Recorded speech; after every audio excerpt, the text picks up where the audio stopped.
I think in the first couple of weeks and maybe months, one of the things that I found difficult to do is remain calm when I would discover kind of the irrationality or stupidity at scale. And so Chief and I had over 6 or 7 senators at a dinner at his house, and everybody was going around kind of telling their favorite messed up Army procurement story. And it's like I tried to I felt like lift the table and flip it over while everyone was talking. And I've since described myself sometimes as like the mixture of like a Southern Baptist preacher and a jihadist, where it's like I'm going to pull the temple down.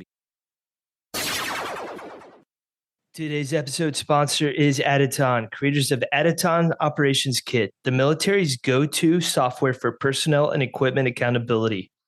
AOK goes where you do, any network, anytime, any place.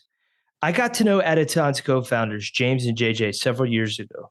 They are former Army NCOs who have years of experience in the tech industry. They understand that most military jobs aren't performed behind a computer desk. Personnel and operations are distributed, but accountability of property is paramount to making mission. That's where Logi, AOK's equipment management software, comes into play. Formerly known as 92X, Logi is a next generation of equipment management for the military. Logi offers unrivaled features for military teams on the go. Ingest and digitize your primary and sub-hand receipts. Generate and share sub-hand receipts and DA forms with your team in just a few clicks. Capture photos, tags, and notes across your team to build context on the state of equipment.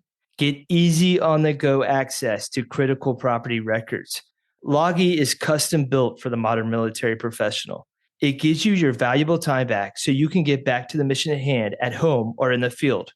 Whether you're doing monthly inventories or preparing for deployment, Logi is your pocket property book, giving you real-time visibility into equipment status and mission readiness. Logi is currently in use across the U.S. Army Special Forces, and it's expanding. For a limited time, listeners of the From the Green Notebook podcast can try out Logi for free. Visit aditonppc.com/FTGN-Logi to get started. That's adytonppc.com/FTGN-LOGE.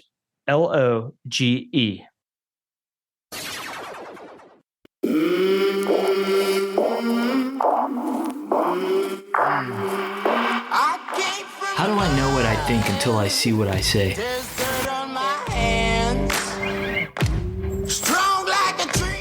The Green Notebook, carried by military leaders around the world. Within those pages are sweat, tears, triumphs, and the hard-won lessons of life. Lessons worth sharing. Each week, the team dives into the notebooks of military leaders, business professionals, authors, athletes and coaches, and entertainers to share lessons and help you lead with the best version of yourself. Welcome to another episode of From the Green Notebook. I'm your host, Joe Byerly, and today we're diving into the Green Notebook of the Secretary of the Army, Dan Driscoll, a former first lieutenant who stepped away from the Army for over a decade only to return as its top civilian leader.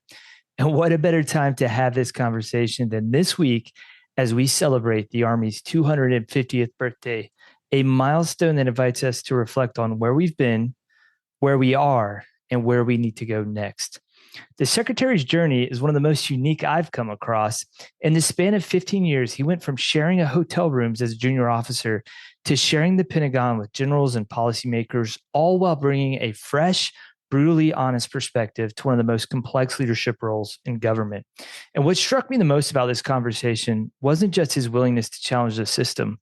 It was his deep respect for the soldiers doing the hard work on the ground and his belief that leadership means clearing the path so they can do what they were trained to do, lead, innovate, and win. In this episode, we talk about trade-offs, transformation, and table flipping moments. The Secretary opens up about the personal cost of service, the hard truths behind Army bureaucracy, and why the future of the force depends on our ability to listen, empower, and adapt. So grab your green notebooks and please welcome to the show the 26th Secretary of the Army, Dan Driscoll. Thank you for having me. Thank you for inviting me. It's awesome to be here. And I guess to say to you, welcome back to the Army. Yeah, no, it was about a 15-year gap from my last day when I was actually in uniform to joining back, into the formation. Obviously, this is a little bit of a different role. But it's just absolutely, I think today we're close to the 3-month anniversary of being back. It is truly just one of the most exceptional experiences I've ever gotten to have. So would you call that a gap decade plus is what you took? Yeah. And like the experiences in that decade plus, I think made it such a more rich experience when I came back. So the guy who has actually been living on my couch when I was in a hotel room and then now has one of the bedrooms is the acting undersecretary of the Army. And he's this like 6'6", 6'7" dude who I met in OCS. He was a lineman at Notre Dame for Brady Quinn. He's just this like big old dude. We both have wives and kids. And in the last 10 or 15 years, we've lived like just very normal lives. And then all of a sudden I'm back to like sharing a hotel room with this dude for months on end. And he's got dip bottles all around. And it's just kind of like what happens in those 15 years is I think you go into them and you just hope to like never have that experience again. But then the richness of it, we've reflected many of these nights on like we're getting to relive the best days of our lives because it's as close to being a soldier as we're going to ever get again. What were some of the like core memories, I guess, from your time in before you took your gap decade? It's really the people. And so we have a couple of people now on staff. One of them was an E3 when I met him. We deployed together. So he's now come back in the last couple of weeks. He was at my wedding. A sergeant major here was with me. I think he was in E6. My daughter, who's now 7, when my wife and I met him and his wife and their then 3-year-old, her name was Lila, and we just fell in love with his little girl that we thought she was just the coolest thing in the world. And so this was like 6-7 years before we even had a kid. And we said, man, if we ever have a daughter, we're going to name her Lila.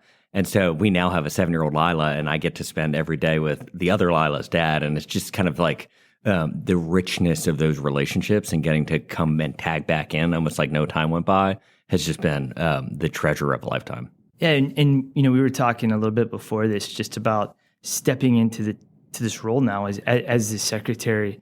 If I can ask, like, what are some of the challenges with that? Because, you know, in my own career, I went from lieutenant to serving, strategic level leaders before taking squadron command. And I think for me, there's a lot of ways I thought the Army worked until I worked for some of these senior leaders and saw how it actually worked. And it just greatly increased my perspective. So what are some of those challenges for you? I think in the first couple of weeks and maybe months, one of the things that I found difficult to do was remain calm when I would discover kind of the irrationality or stupidity at scale. And so Chief and I had over 6 or 7 senators at a dinner at his house, and everybody was going around kind of telling their favorite messed up Army procurement story. And it's like I tried to I felt like lift the table and flip it over while everyone was talking. And I've like since described myself sometimes as like the mixture of like a Southern Baptist preacher and a jihadist, where it's like I'm going to pull the temple down because I left the Army as essentially a first lieutenant, so 3.5 years of experience, which is not a lot. So you're actually the people on the ground doing the things. Right. And we would do things at the time, and I can remember thinking like, what is the logic of this? What is the rationality? Like maybe I'm not seeing the picture. And then I think there were some instances where you get up here and you see the civilian and political leadership, and what you realize is they're jamming all of this inefficiency and ineffectiveness and kind of these parochial interests that have nothing to do with the actual soldier into the system. And it's not the Army leadership that's doing it. It's these outside forces, and it just enraged me. And so Chief, we would be walking to these meetings, and I'd be like, can I go crazy in this one? And he'd be like, no, save it. And then we'd be halfway through these meetings. He'd be like, all right, let it fly. And so I've had to just realize that like just complaining about it or freaking out isn't actually going to change it. I need to work with the politicians and the civilians to actually pull them along to start to do more often than not the right thing for soldiers. Yeah, and like when I stepped away for a couple of years to serve in the special operations community before taking command, there's a lot of things I'd forgotten, like some of that silliness. And I remember getting into the leadership position, and I had several of those flip the table moments. And then I found it was like, they talk about like just moving the rudder to like change the direction of the ship. It was almost like I was trying to physically move the ship in another direction. Do you feel like that sometimes? Because like you said, there's so many complexities and interest outside that are affecting a lot of these things that are like, why are we doing this? I think what's been remarkable And somebody asked within the last couple of days, like, what's been the biggest surprise? And this isn't intended to be as like sycophantic as it seems, either to General George or the rest of the Army leadership or to the average American soldier. But like my experience has been in those 15 years I was out, went to an Ivy League law school, worked in investment banking, worked in private equity, spent time with the McKinseys and these big consulting firms who outsiders, I think, would say there is like a reasonably high population of like hard workers who are relatively smart.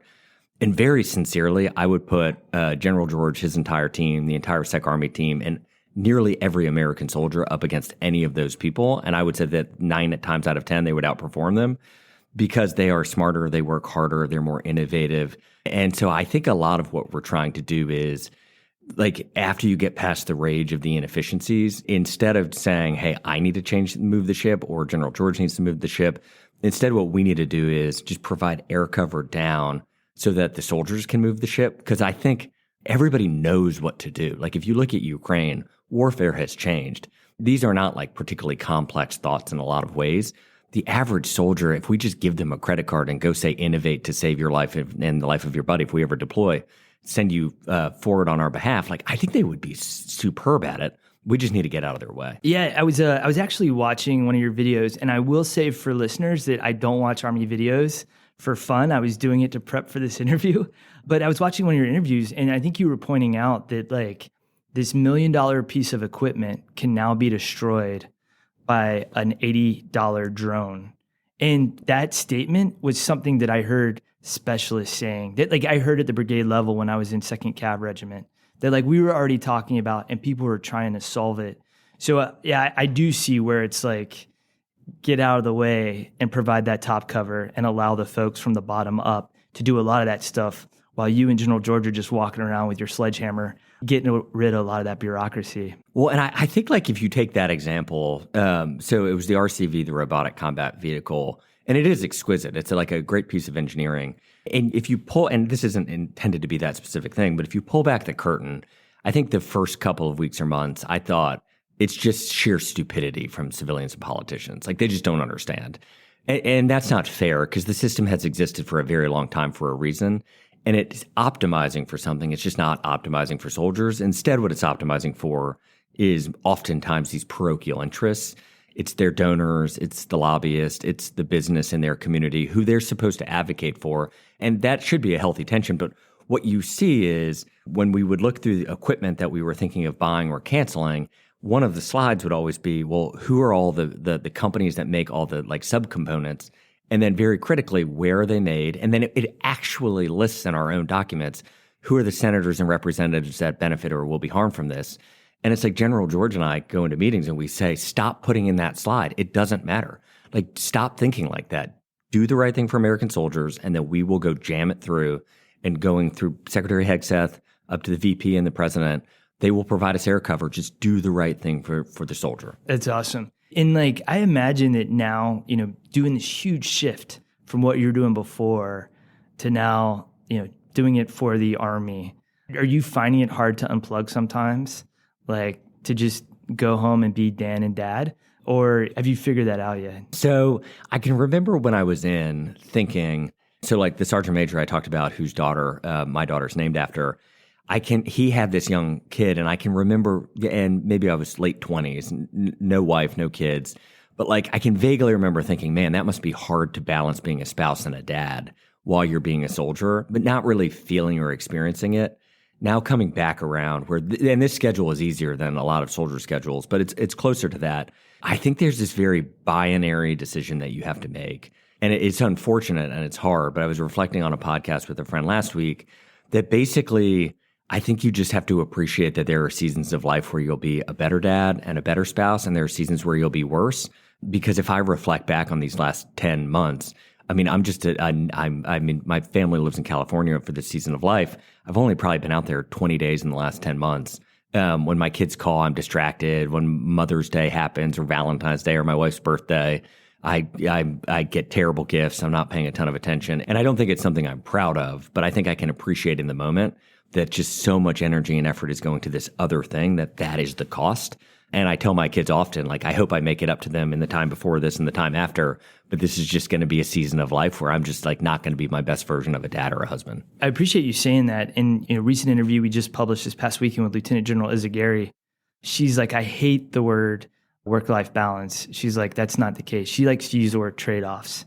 And that we're, as leaders and as busy people, we're like always making trade-offs, either trade-offs for the family or trade-offs for the profession. Because she's like, that gives you agency over it. And I agree with you. I think, looking back on the 20 years of my career, we definitely had seasons. And there were seasons where I did really well. And there were seasons where I wish I could have a mulligan, but I haven't been able to. But it's interesting to hear you say that. My wife and I asked her out summer after her 8th grade. So I was arousing junior. She was arousing freshman. She couldn't date until she was 16. We ended up dating, I think our first date was like a month before she turned 16. So we've been together forever.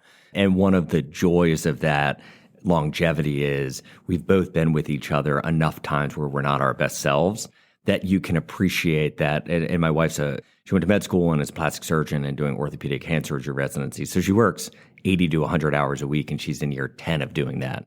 And there are seasons she hasn't been her best self. There are plenty of seasons I haven't been my best self.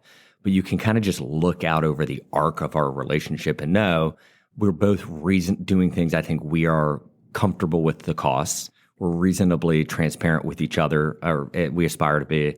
At any given moment, we're just not as good as we could be or should be. We hope to get better, and you just kind of like survive through the muck. Yeah. With kids, it's a little different because they don't get the agency to opt in. No. And so that's the part I'm most self-conscious about, that I'm making a decision that they get no say in the matter, and am I going to regret it? And we'll see in 10 years. Yeah, that was, for me, that was like one of the greatest challenges were those deployments away. I look back, like, there's pictures I still see that, like, I'm like, when was that? And it was because it was a time that I wasn't around for. And so, in this season of life now, this new season, this is like season 20 of my show. I love like what I'm able to do now. Like I used to be, like looking forward to getting to work and getting after it. And now like I look forward to the morning carpools and being there for those daily events. And with my son going in, starting his freshman year of high school, being able to like sort through life stuff with him, which I didn't necessarily get the chance before, but it's definitely looking at life in seasons. And I think like earlier on, especially when we had those like 15-month deployments to Iraq and Afghanistan, if I would have gotten out when it was like a bad season, I wouldn't have learned as much as I did over the course of the 20. Yeah. And like Sergeant Major of the Army talks about this a lot. And we were actually up in Alaska and saw a new community center that they had built. And if you think of Alaska, it makes sense. I mean, it's cold for much of the year. It's dark for much of the year. And then it's very, very bright for much of the year. It's just a hard place to live. And when the soldiers are out in the field or deployed, we, the Army, owe a duty to those families to provide them spaces so that even if the spouse isn't there, they can find that community and the mentorship and the love and the grace with their neighbors. And so I think what the Sergeant Major of the Army and General George and the leadership team have done a really good job of, in my opinion, is just being honest and transparent about it, that like, this is a cost. This is real. We are asking this of our soldiers. Like, what should we do to try to help it? We can't fix it because it's just, we need them to get on a plane and fly somewhere in the world for us. That is the requirement. But how do we make it as supportive for those families as we possibly can? And my impression is that this is like a more transparent way to talk about those kinds of things. I think that's a great, because the one thing I always hated was when we like kind of dismiss the cost of it. I think it did like a disservice to, the families, to the soldiers. But the fact that if you're openly talking about it, I think is extremely helpful. I'd like to introduce you to our newest partner, Roger Bank, a modern digital military bank built by military members for military members. Whether you're stationed stateside or overseas, Roger is designed to meet the unique needs of our men and women in uniform. I recently opened an account myself, and the process was incredibly smooth. It took less than 10 minutes from start to finish. Now, here's why I'm excited to partner with Roger. They offer high-yield checking and savings accounts, 0 account fees, early payday, and automatic savings with Roundup Match. Their military-ready direct deposit form is even auto-populated and signed by the CEO, saving you time and hassle. Plus, You get free global ATM access, real person customer support, and they even offer accounts for service members as young as 17. Funds are FDIC insured through Citizens Bank of Edmond, so you can bank with confidence and peace of mind. Visit roger.bank to learn more. That's ROGER.bank. Changing gears just a little bit, I'm just curious, like, I'm a huge reader. This podcast is from the Green Notebook. Are books, is that something that you dive into? So back to the seasons of life, I crushed them on the campaign trail. So the VP is a dear buddy. We met in law school. He had just gotten out of the, he'd done the Marines and then gone to college, and then we met. And then I had gotten out of the Army. And so we were just one of a very few veterans at school. And so when he started to run, I ended up going onto the campaign trail. So what that basically meant was we just flew all the time.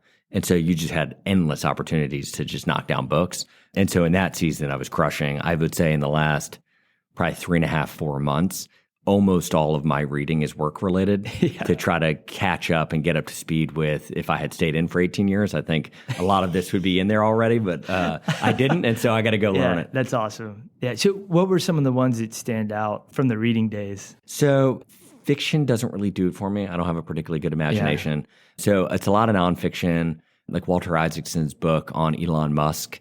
I think when you read about people who have like bent the world to their will, they oftentimes have these very quirky childhoods that are just atypical, and it perhaps is more biology than their experience set. But for him, it seemed to be when he grew up, he went through all of these kind of odd experiences which wired his brain and created the firing of the synapses a different way than the rest of us. And so you look at what he does and how he's created SpaceX and Tesla and all of these different things, and it seems to come down, and maybe it's just the storytelling, to this idea that he just said, no, we're going to do it. Like, I don't care what problems we bump into. If it's not a first principle problem of like gravity, just go solve it. And then mixed with this incredibly high risk tolerance. And so I find reading those kinds of things to be very relaxing, and it's helpful to give like an archetype in my mind when we're facing things that are different, where I could say, oh, I remember reading about Elon going through this thing, and he just kind of leaned in and said, take on the risk, it's the right decision. And so I like those kind of books. Other books on things like Scrum, which is, it's essentially how software developers, so if you think of Silicon Valley companies and a lot of these tech companies that come up in the last 25, 30 years, they recreated how work was done. And so if you thought of like a typical Gantt chart, what you would do is you would lay out your goals, you'd know where you want to be in 6 months, and you'd basically say, okay, we're going to measure our success as we kind of move along this very linear framework. The problem with life is you don't know what you don't know. And so you'll start a project, things will take longer, they'll go faster, and it nearly never works, or quite infrequently doesn't work. And so what Scrum does is it basically creates these like 2 or 3 week sprints where you say, all right, the most important thing for our team to do in the next 2 or 3 weeks is there's this one thing or these two things, and you measure success in 2 weeks. And then at the end of the 2 weeks, you say, how could we have done it faster? What's our next sprint? And so I also love books like that. Have you ever read any of Andy Duke's stuff, the World Series of Poker? Man, maybe. It might have been a long time ago. It was making me think. She wrote, she tells a story in one, and she pulled it from somewhere else. But it's this guy who every project he looks at, he equates it down to monkeys juggling on pedestals. And he's like, a lot of times we'll start and we'll spend ample amounts of time and sunk cost on the pedestal. And then we're like, okay, this is perfect. And then now let's get to the monkeys juggling. And then you realize that like this project is not completable, but you still stay at it. That's an incredible analogy. Because you're still like, no, well, I've just made this pedestal and it's really nice. If only I could just get these monkeys to juggle.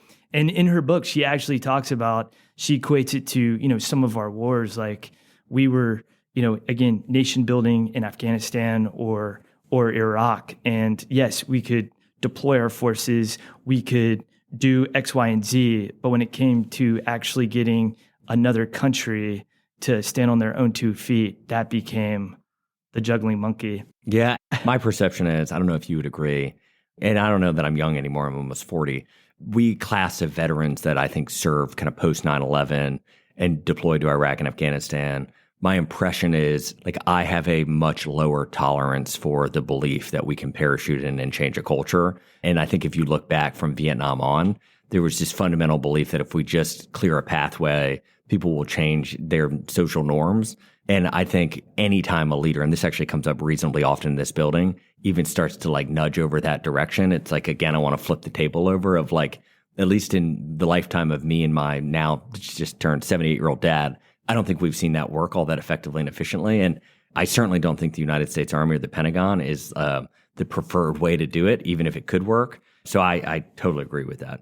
Yeah, it's something, again, in reflecting, I've been reading a lot about Vietnam lately, and it's really interesting too. The books, the veterans, and I just finished a book about the journalists that covered the war. Just the way they talk about Saigon is the way that like we talk about Kabul. I think for a lot of veterans, like that experience holds a important or even like special place in our hearts, regardless of good or bad.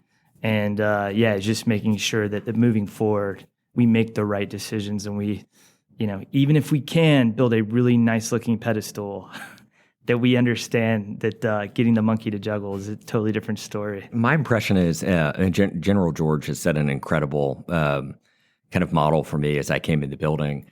Like getting out of this building and getting out with soldiers it seems to be the key to avoiding that groupthink a lot of times.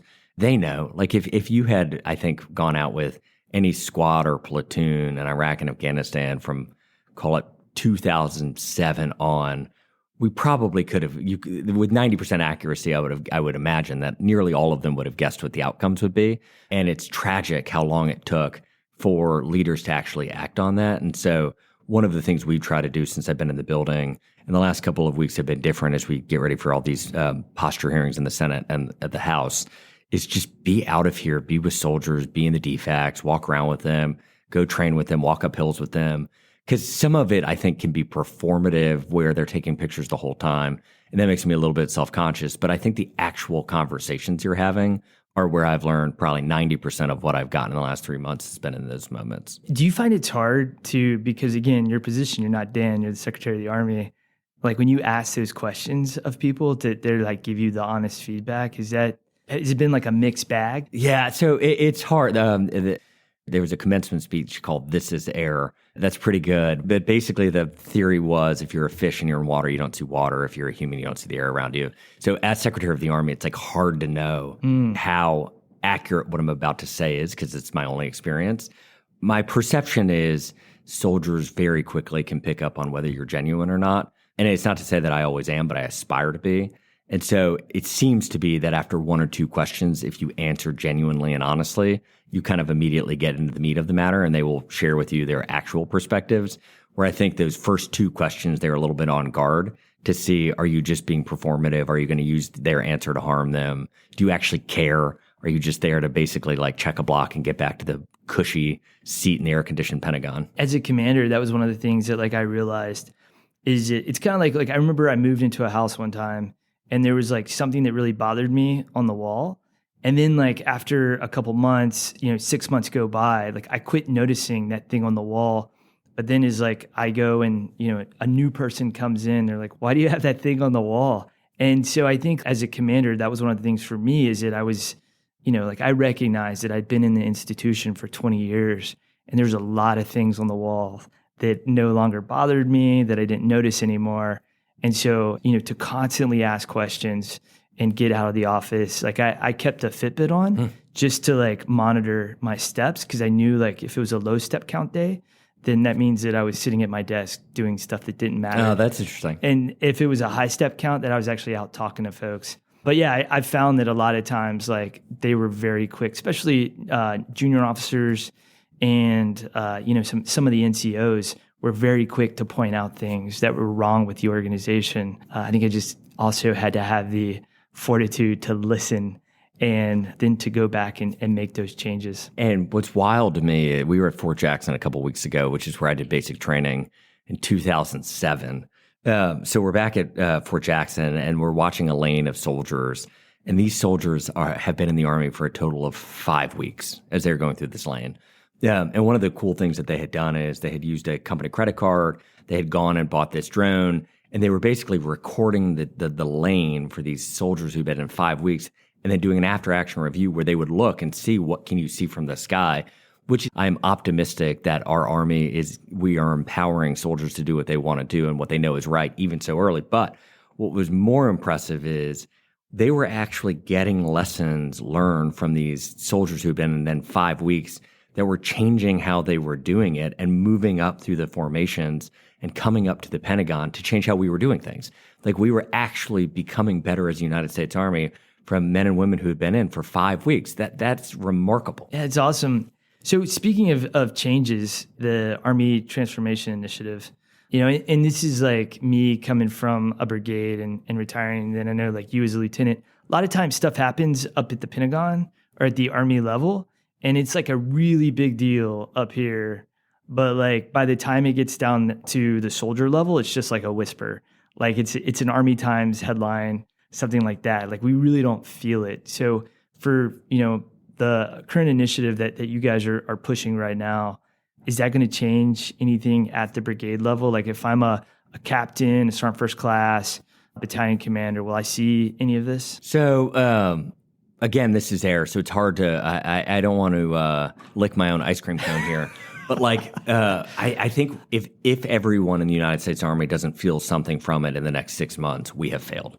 I think the reason ATI, or Army Transformation Initiative, came to be is because for 30 or 40 years, the Pentagon has optimized for all sorts of these things, like we talked about earlier, these parochial interests that just don't serve soldiers well in the short term. And then as you piled them on over 30 or 40 years, it actually kind of hollowed out the fundamental function that the Army leadership and the Pentagon leadership should be serving for the soldiers, which is train them as well as we can, give them the best equipment that we can possibly afford, and when we send them forward to fight and kill on our behalf, increase the odds of them being successful and coming home. And we have not done that. And so before I go any further, I just want to make it very clear that this plan came from soldiers and soldiers' leadership. The civilian oversight has been helpful. I think we've provided some left and right guard limits. General George, this is the vice, this is the leadership team, all the way up and down the formations have created this plan over a number of months and years that basically what it does is it helps take the Army from the coin fight mentality that everything has been built around, the big, thick, heavy Humvees that can't go off the road, all of the slow drones we have, all of the too expensive equipment that's exquisite, takes decades to build, but just doesn't fundamentally work in the new environment. And what it should do is start to balance that out with things that will work. And so ATI does 4 things, essentially. The first set of things is it helps us get rid of obsolete and no longer wanted equipment, which just as an aside, is kind of preposterous that it requires this generational document to have the Army not buy things it doesn't want. I feel like that should sink into people's brains and enrage them that it needs to be this big lift. Please don't flip the table. I will try not to. There are cookies on it, so I want to eat the cookie later. So the first bucket is we stop buying the things we don't want. The second bucket is, and again, this should just not be that complicated, but we buy the things that soldiers do want and need. So it's kind of the drones, the counter drones. It's creating a data layer between our people and our things and our sensors so that in real time they can all communicate together and you can act. The third set of things is a lot of procurement issues that I think the average soldier wouldn't care about per se until they realize how it impacts them. But the Army had given away its right to repair our own equipment in a lot of instances, which practically what that means is you'd have this incredibly exquisite piece of equipment sitting on the sidelines for 8 to 12, 15 months. We knew how to 3D print the $2 part to fix the equipment. We could do it. We had signed away our own right to do it, right, which is sinful. And we had done it at scale. And the primes that had gotten the right to repair our equipment, not only would they charge us 16 or 20x the cost, but it would take a year and a half in some instances. And so we had done all of this sinful behavior to harm ourselves. It was kind of the third bucket of things. The Secretary of Defense told us, hey, you can't give away your right to repair your own equipment anymore. And then the fourth bucket of things is we have become so bloated. Every soldier, I think, feels this. When you go up to headquarters and you just look in the offices and people are just passing paperwork back and forth and back and forth and everything takes so long, it's not that most people are bad actors. We just have too many human beings in the system. And so we're starting with cutting 1,000 people at the Pentagon, and cut isn't even the right description. We're pushing them back to the formation to allow them to do the thing they signed up to do, right, which most people are thrilled by.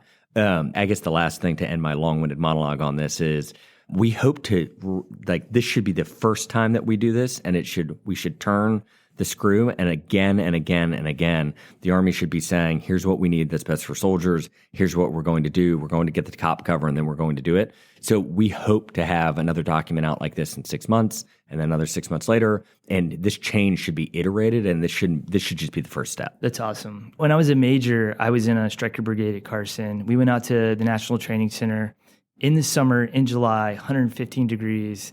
And, they had the drones, enemy drones as part of the scenario, but we also had to jump every 24 hours with Iraq and Afghanistan, TOC equipment. And so I remember being broken down as a human being because I was jumping with equipment that wasn't meant to be jumped. Cables were breaking, tent parts were breaking, and it was absolutely miserable. The commanding general came down afterwards and was like, you guys, you need to be jumping, you need to rehearse it, all this stuff. And I'm like, you're asking me to do this with this equipment that isn't meant to break down and set up very easily. And so, I still have nightmares to this day of that rotation because we didn't have the equipment, but the expectation was there that we should, just work with it. So I appreciate this initiative and then what was happening before with General George with transforming in contact. Well, and I guess my story time would be, and it's fundamentally altered how I view this thing. We were in Iraq. We were going to do an IED factory raid, which sounds pretty serious and cool. An Army video team had flown in to film our planning. We probably had 2 cavalry platoons go, so maybe 50 soldiers. We set up this cordon. We drive down first we drove down the roads. And obviously at that time, there were IEDs some places. So you're taking on risk. We get there. We set up the cordon. We go up. We have the bolt cutters. We're ready to cut this lock. And this lock, just to set the stage, looks like the lock that my 7-year-old or 9-year-old daughter or son would have in their school locker. I mean, you could maybe have cut it with scissors. But so we call up. We're ready to go. And basically back from the radio, we hear from leadership, the rules of engagement no longer allow us to cut locks. And so we're perplexed. We get back in the vehicles. We drive back to the cop. And I just remember laying in bed that night enraged that, wait a second. So one of us could have died and we weren't going to cut a high school gym locker? How could this possibly have come to be? And I think what you realize when you get up here is nobody intends those kinds of outcomes. But the feedback loop from that moment back up to the Pentagon has been broken for a long time. And so one of the things that General George and I are trying to do desperately with the leadership team is empower everyone in the formation and everyone listening to this. When you see those moments, you have to tell us. You have to push it up. And you cannot be performative anymore because we need to get better. We have to get better. That was against threats that were different than a peer or a near peer like China. If we're going to plan to engage in possible conflict in the next 1 day to 5 years with a peer, we have to be our best selves. And we, the leadership team, can no longer allow decisions like that or what you were talking about to occur anymore. Yeah. Well, Mr. Secretary, I really appreciate your time today. I know your schedule's limited, so thanks for this conversation. Thank you for taking the time. Thank you for having me on here. Thank you again for listening to another episode of From the Green Notebook podcast. If you enjoyed the show, please give us 5 stars wherever you listen to podcasts. It helps us gain visibility and the opportunity to help more people on their leadership journey. Also, make sure you check out our website at www.fromthegreennotebook.com. There, you can listen to past episodes, read leadership articles written by military leaders from around the world. You can sign up for our monthly reading list email where you can learn about new books that are coming out, and our Sunday reflection email that comes out every Sunday morning. Is really short. It's a 2-minute read, but I guarantee you it's going to start your week off on the right foot. Finally, make sure you follow us on Twitter at FTGN Notebook, and you can find us on Instagram and Facebook by searching for From the Green Notebook. Again, thank you so much for coming on this journey with us. I am humbled by the opportunity to learn these lessons alongside you. So please join us next week for another episode of From the Green Notebook, where we're going to help you lead with the best version of yourself. I came from the mud. There's